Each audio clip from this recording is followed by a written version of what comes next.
अयोध्या में हनुमानगढ़ी की सीढ़ियों पर हनुमानगढ़ी के परिसर में नमाज पढ़ाने की क्या है कहानी। मुख्यमंत्री योगी आदित्यनाथ ने आज अयोध्या में जब ये कहा कि समाजवादी पार्टी ने हनुमानगढ़ी की सीढ़ियों पर नमाज पढ़ाया था, नमाज पढ़ाने का पाप किया था, तो 23 साल पुरानी वो कहानी एक बार फिर लौट आई। क्या सचमुच हनुमानगढ़ी की सीढ़ियों पर नमाज पढ़ा गया? क्या हुआ था उस दिन? आखिर क्यों ऐसी नौबत आई कि हनुमानगढ़ी परिसर में सीढ़ियों पर नमाज पढ़ने की तैयारी थी? क्या हुआ सब कुछ? आज इसका ही विश्लेषण।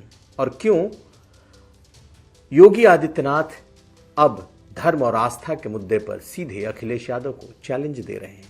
नमस्कार, मैं हूं कुमार अभिषेक, आप देख रहे हैं यूपी तक। हम हाजिर अपना न्यूज शो आज का यूपी लेकर। मुख्यमंत्री योगी आदित्यनाथ आज अयोध्या में थे। आज दूसरी बार वो अयोध्या पहुंचे थे जब से ये चढ़ावा चोरी कांड हुआ है। पिछली बार उन्होंने कहा था कि वो दूध का दूध और पानी का पानी करेंगे, लोग धैर्य रखें। लेकिन आज जब वो बीकापुर विधानसभा के इलाके में एक कार्यक्रम को संबोधित कर रहे थे तो उन्होंने कुछ ऐसी बात कर दी जब लोगों की मेमोरी 23 साल पहले फ्लैशबैक में चली गई। मौका तो था अखिलेश यादव को घेरने का, मुद्दा भी वही था। पहले जरा सुन लीजिए मुख्यमंत्री ने उस सभा में क्या कहा है उस हनुमानगढ़ी की सीढ़ियों को लेकर और कैसे अखिलेश यादव को घेरा है। जरा सुनिए। मां सरयू की पवित्र धारा अयोध्या को भी सिंचित करती है, लेकिन अयोध्या आने वाला श्रद्धालु देखता रहता था, वह मां सरयू का आशीर्वाद लेने में विफल हो जाता था।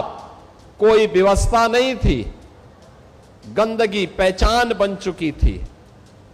और तो और जो ये लोग आस्था की बात करते हैं, याद करो ना, इन्होंने तो हमारी पवित्र हनुमानगढ़ी में इन्होंने तो वहां नमाज भी पढ़वाने का काम किया था। तो सुना आपने, मुख्यमंत्री कह रहे हैं कि समाजवादी पार्टी ने हनुमानगढ़ी की सीढ़ियों पर नमाज पढ़ाने का पाप किया था। एक बार नहीं, दो बार उन्होंने अपने संबोधन में ये बात कही। तो क्या सचमुच हनुमानगढ़ी की सीढ़ियों पर नमाज अदा की गई? दरअसल ये बात है अक्टूबर 2003 की। तब मुख्यमंत्री ने 2003 के अगस्त में मुलायम सिंह यादव ने मुख्यमंत्री की शपथ ली थी। मुख्यमंत्री बने कुछ महीने हुए थे और तभी एक सद्भावना का प्रयास के नाम पर ये नमाज और साथ साथ रोज़े इफ्तार का प्लान किया गया। दरअसल तब के जोनल आईजी, जो कि लखनऊ आईजी हुआ करते थे, लखनऊ आईजी के तरफ से ये प्रपोजल था। और एक दिन रोज़े इफ्तार के पहले बाकायदा महंत ज्ञानदास, जो कि हनुमानगढ़ी के सबसे बड़े महंत और गद्दी नशी हैं, उन्होंने इस प्लान को हरी झंडी भी दे दी थी। तैयारी भी पूरी हो गई कि जो हनुमानगढ़ी की सीढ़ियां हैं और जो हनुमानगढ़ी से सटा हुआ क्षेत्र है वहां पर नमाज और रोज़े इफ्तार किए जाएंगे। लेकिन तभी राजीव सब्रवाल, जो कि एसएसपी थे फैजाबाद के तब के, उन्होंने इस पूरे प्रक्रिया को रोक दिया। कहते हैं तब के आईजी डीएन राय थे और एसएसपी अयोध्या राजीव सब्रवाल थे। इन दोनों के बीच इस मुद्दे पर जमकर कहासुनी भी हुई थी और एसएसपी ने कानून व्यवस्था का हवाला देते हुए इसे पूरी तरीके से रोकने पर अपनी, जिसे कहते हैं, पांव जमा देना उन्होंने जमा दिया। ये पूरी कहानी 2003 की है और तब ये कोशिश थी, हालांकि बात तो ये की गई कि अदालत से इतर एक सद्भावना के तहत इस रोजे इफ्तार को हनुमानगढ़ी की सीढ़ियों पर किया जाएगा, उसके पास किया जाएगा और सीढ़ियों पर नमाज अदा की जाएगी। लेकिन जैसे ही ये प्लान सामने आया, अयोध्या के साधु संत भड़क गए। महंत धर्मदास ने तो बाकायदा इसे लेकर फैजाबाद अदालत का दरवाजा खटखटा दिया। लेकिन चूंकि प्लान था और कहीं ना कहीं ये प्लान सरकार के स्तर पर था। इसलिए और जो महंत ज्ञानदास हैं वो आईजी लखनऊ के संपर्क में थे और ये प्लान था कि यहां पर ये नमाज और ये रोजे इफ्तार होंगे। मुख्यमंत्री योगी आदित्यनाथ ने आज उसी को याद किया है। तो रोकने वालों में साधु संत सबसे पहले पहुंचे कि ये कतई नहीं हो सकता, इसे हम नहीं होने देंगे। और शायद एसएसपी जो फैजाबाद थे उनको भी इस बात का आभास हो चुका था कि अगर इस तरीके से किया गया तो ये अयोध्या में एक नया लॉ एंड ऑर्डर की चुनौती बन जाएगी।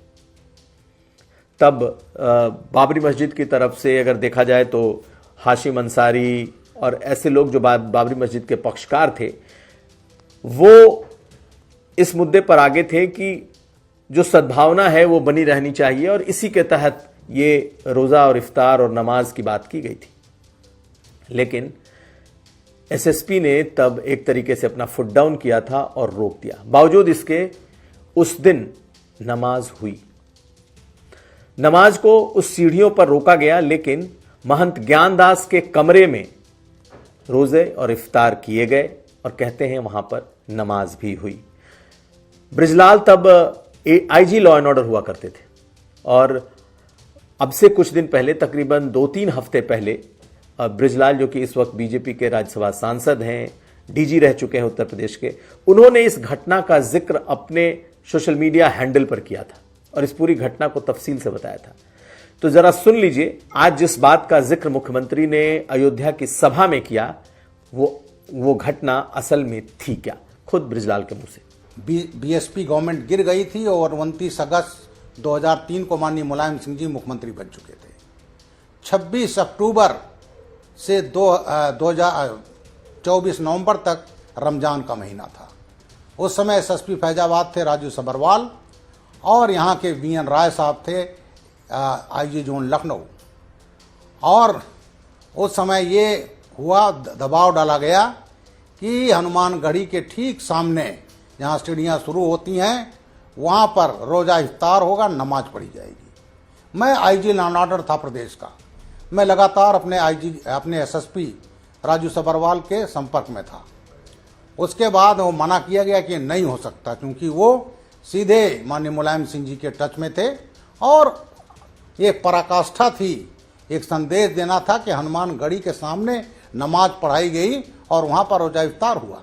कहते हैं कि ब्रिजलाल ने जो कि एक्स डीजीपी हैं, उन्होंने इसका जिक्र कुछ हफ्ते पहले किया था, लेकिन इस घटना के बाद मुख्यमंत्री योगी आदित्यनाथ भी तब सांसद थे और अयोध्या पहुंचे थे और बाकायदा हनुमानगढ़ी की सीढ़ियों पर खड़े होकर उन्होंने सभा की थी उसके बाहर और वहां से चेतावनी भी दी थी। और महंत धर्मदास जो कि इसमें आगे बढ़े थे तब, हालांकि सरकार के वो मुखर आलोचक रहे, लेकिन इस मुद्दे पर उन्होंने फैजाबाद की अदालत का दरवाजा खटखटाया था। उन्होंने कहा कि फैजाबाद की अदालत ने इस पर स्टे दिया और मुख्यमंत्री योगी आदित्यनाथ ने तब अयोध्या आकर इसका विरोध भी किया था। आज महंत धर्मदास ने क्या कहा है ये भी सुनिए। एक अलगड़ा मस्जिद है, अलगड़ा, तो वो पहले सगरिया पट्टी के आश्रम था। वो स्थान की जमीन सगरिया पट्टी की थी, ऊपर डिग्री भी हुआ था और इन लोगों ने उस मस्जिद के कैसे करके उगा के फंसा करके ज्ञानदास के और मस्जिद के फिर अपना मरम्मत भी करा लिया।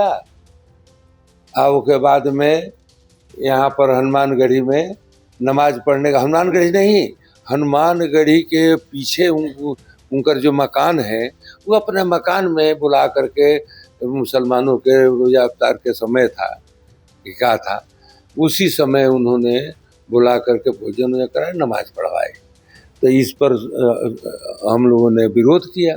दरअसल तत्कालीन सरकार मुलायम सिंह यादव की बेशक ये कोशिश हो सकती हो कि दोनों हिंदू और मुसलमान पक्ष की एक सद्भावना हो, उनके बीच आपसी तालमेल हो, रोज़े इफ्तार और मंदिरों के घंटे से उनका प्रेम भाव बढ़े, लेकिन इस पूरे मामले ने तब न सिर्फ सियासत बल्कि लॉ एंड ऑर्डर के लिए भी एक बड़ा चैलेंज खड़ा कर दिया था।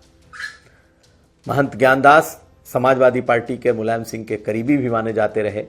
ऐसे में जब अदालत ने इसको रोक दिया और इस पूरे योजना को एक तरीके से सरकार प्रशासन ने पूरी तरीके से रोक दिया, तो महंत धर्मदास ने अपने कमरे में आयोजन किया था। यह भी किसी से छुपा नहीं है, और वो भी हनुमानगढ़ी का ही परिसर है। तो सवाल कई उठे। आज मुख्यमंत्री ने जो कहा कि वहां पर नमाज हुआ है, तो नमाज सार्वजनिक तौर पर तो नहीं हुआ, लेकिन महंत ज्ञानदास के कमरे में हुआ था। और ये इस बात की तस्दीक तब के अधिकारी भी करते हैं। कहा तो यहां जाता है कि तब एक वो ऐसा वक्त था जब होड़ होती थी अधिकारियों में कि कौन सबसे ज्यादा रोजे इफ्तार की पार्टियां अपने घरों में अपने आवास पर कर सकता है, और उसी दौरान ये भी हुआ था। लेकिन आखिर मुख्यमंत्री को आज ये बात क्यों कहना पड़ा, ये बड़ा सवाल है। मुख्यमंत्री ने पिछली बार जब अयोध्या का दौरा किया था, तब उन्होंने एसआईटी बनाकर यह कहा था कि एसआईटी दूध का दूध पानी का पानी करेगी, आप धैर्य रखिए। खैर, एसआईटी की एक रिपोर्ट आ गई, सार्वजनिक भी हो गई, लेकिन अभी आखिरी रिपोर्ट आनी बाकी है। और एसआईटी के रिपोर्ट के साथ साथ ट्रस्ट के फैसले के बाद से भी पूरे अयोध्या में ट्रस्ट के वो मेंबर, खासकर चंपत राय, अनिल मिश्रा, ऐसे लोगों की जिसे कहते हैं घनघोर बेइज्जती इस वक्त हो रही है, और उनके ऊपर जांच और गिरफ्तारी की भी तलवार लटक सकती है। लेकिन मुख्यमंत्री योगी आदित्यनाथ दरअसल अखिलेश यादव को टारगेट कर रहे हैं। आप याद करिए, पिछले कुछ दिनों में अखिलेश यादव सॉफ्ट हिंदुत्व का अग्रेसिव कार्ड खेल रहे हैं। वो अग्रेसिव हिंदुत्व की बात तो नहीं कर रहे, लेकिन सॉफ्ट हिंदुत्व, उनके ऊपर अगर कुछ भी आस्था और हिंदू धर्म से जुड़ी बात होती है तो वो उसका पलटकर बीजेपी के पिच पर आकर अग्रेसिव तरीके से जवाब दे रहे हैं। अब वो चाहे शंकराचार्य की शरण में बैठना हो, वो चाहे अपने मंदिर जो वो शिव मंदिर बना रहे हैं उसकी बात करनी हो, वो चाहे राम मंदिर को जाने का दिन तय कर रहे हो, कह रहे हो कि जैसे ही उनके मंदिर का उद्घाटन हो जाएगा, प्राण प्रतिष्ठा हो जाएगी, उसके बाद वो राम मंदिर आकर दर्शन करेंगे। लगातार वो आस्था के सवाल पर, चंदा चढ़ावा चोरी के सवाल पर मुख्यमंत्री योगी आदित्यनाथ से लेकर बीजेपी को घेर रहे हैं। ऐसे में योगी आदित्यनाथ भी अखिलेश यादव को अब पुरानी बातों को याद दिला रहे हैं, और कभी वक्फ का जिक्र, कभी कब्रिस्तान की बाउंड्री का जिक्र, और अब तो हनुमानगढ़ी के सीढ़ियों पर नमाज का जिक्र कर रहे हैं। आज जब मुख्यमंत्री ने ये बातें कही हैं, उसके बाद से इस पर सियासत खूब गर्मा गई है। हालांकि समाजवादी पार्टी की तरफ से अभी तक इस आरोप के बाद या इस बात को उठाने के बाद, जब तक हम इस वीडियो को बना रहे हैं, तब तक कोई रिएक्शन नहीं आया है। लेकिन जब ये चर्चा उठेगी कि आखिर क्यों समाजवादी की पार्टी की सरकार में हनुमानगढ़ी की सीढ़ियों पर नमाज की इजाज़त दी गई, तो फिर जवाब समाजवादी पार्टी को देना होगा। मुख्यमंत्री ने सुनिए क्या कहा जब उन्होंने कहा कि क्या कोई जामा मस्जिद में हनुमान चालीसा पढ़ने की इजाजत दे सकता है। सीधा निशाना अखिलेश थे, सुनिए। कल्पना करिए, क्या कोई जामा मस्जिद में कभी हनुमान चालीसा का पाठ कर पाएगा? क्या सरकारें करवा पाएंगी? क्या समाजवादी पार्टी और कांग्रेस करवा पाएगी? अगर नहीं करा पाएगी तो ये पाप क्यों करवाया गया था? अयोध्या में हनुमानगढ़ी की सीढ़ियों पर नमाज पढ़वाने का पाप क्यों करवाया गया था? तो बिल्कुल साफ है कि चुनाव में बेशक अभी 7-8 महीनों का वक्त बचा हो, लेकिन अभी से ही चुनावी पिच सांप्रदायिक होती जा रही है। हिंदू मुस्लिम ये पिच अब तैयार हो रही है, और चूंकि बीजेपी हिंदुत्व का कार्ड अग्रेसिव तरीके से खेल रही है, तो अखिलेश यादव अपने सॉफ्ट हिंदुत्व पर अग्रेसिव बैटिंग कर रहे हैं। ऐसे में योगी आदित्यनाथ वो भी कहां चुप रहने वाले, वो अब वार का पलटवार करते दिख रहे हैं। अब देखना है कि क्या मूल मुद्दे उठेंगे या इन्हीं मुद्दों पर अभी आगे की सियासत होती रहेगी, हमारी नजर रहेगी। तो ये था आज का यूपी। हम कल फिर हाजिर होंगे। हमें दीजिए इजाजत। देखते रहिए यूपी तक।